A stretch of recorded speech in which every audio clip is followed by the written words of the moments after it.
Thanks again, Judy, for answering a few more questions by telephone. Okay.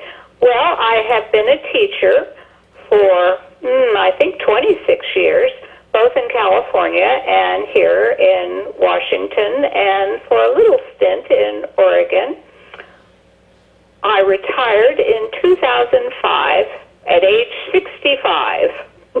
When I first retired, Marty wasn't retired, and we got a puppy that came to us in August, and then I was responsible for him that first year. And my dad was still alive at 95, and so a lot of my retirement kind of involved visiting and taking care of things that first year. But then as I look back on it, I also decided that I would go skiing on the ski bus that year. And I had to go to the gym to get ready to go to the ski bus and ski. And I had really not done much of that before I retired. And so to take up skiing at 65 probably isn't a great idea, but I did get through the year, and I also took a part-time job that year at a bookstore, and I really loved that. It was, just about 4 hours a week, and it was great fun, and so I sort of started a different career, and I took up a sport that I had really not done much. And then I had this lovely friend who said, I've always wanted to golf.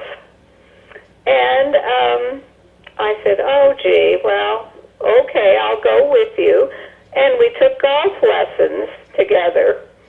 And my dad was a big golfer and loved the game dearly, and he was very thrilled about that. So I've always been grateful to that friend for encouraging me, Debbie, and doing that. And he was quite thrilled that I was doing it, and he was hoping that I would enjoy it as much as he had all his life. So that was the first year, and the second year was just kind of more of the same. I sort of set my pattern and pace, and it's been sort of a whirlwind since. I find myself very busy and enjoying retirement immensely. In addition to all this, you do quite a bit of social work as well. Yeah, and that didn't start right away.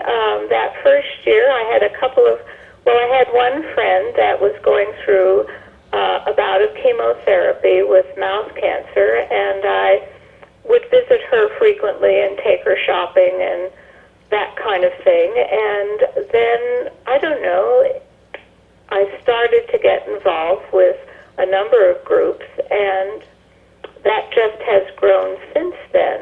So, yeah, I work with a group called the Little Red Schoolhouse, and they provide school supplies and backpacks and clothing for children from low-income families, and I work with Together, and they work on community schools, so I'm quite involved with children, and it's been very, very rewarding. Judy, did you know as a young person what you might want to do for a career? Well, I didn't. I kind of always loved history, and I didn't really have anything sketched out specifically. I thought I might want to be a diplomat. Well, that's kind of something that's hard to find in the phone book. And so I think that was just a thought. And then as time kind of narrowed in, I guess I figured I might be a good teacher, and that would be something that would be different every day and that I would really enjoy. And so I sort of came to it later, but I never really thought a lot about career, except in, very general, grandiose terms. Like I might have wanted to have been president or something. Okay. Did your parents encourage you to have a career as an adult woman? My mother didn't. My mother was absolutely dogged about me going to college. She had not had many educational opportunities, and I think she really saw education as a gateway to a wonderful life. And not that hers wasn't, but I think she always felt insecure that she didn't know what other people knew. And so she didn't want that to happen to me. So I don't think she sent me to school to get a career. I think she thought it was a way I could find a husband who would take good care of me. And that maybe makes her sound a little different in today's world, but I think for her generation coming out of the Depression, I think that might have been quite a common thing at the time. I think it was very usual. Yeah, and so she didn't think in terms of career, but she thought I would meet somebody who would have a career and that would be my safety net. Which generational family traits and values do you most appreciate having received from your relatives?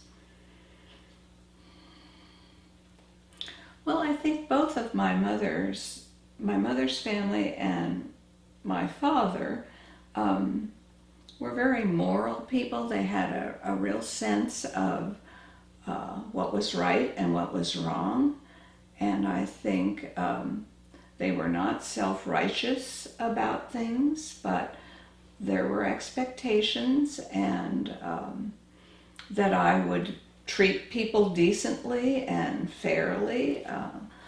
They wanted me to be honest, and they wanted me to have goals. And my dad was less that way than my mother. She was very much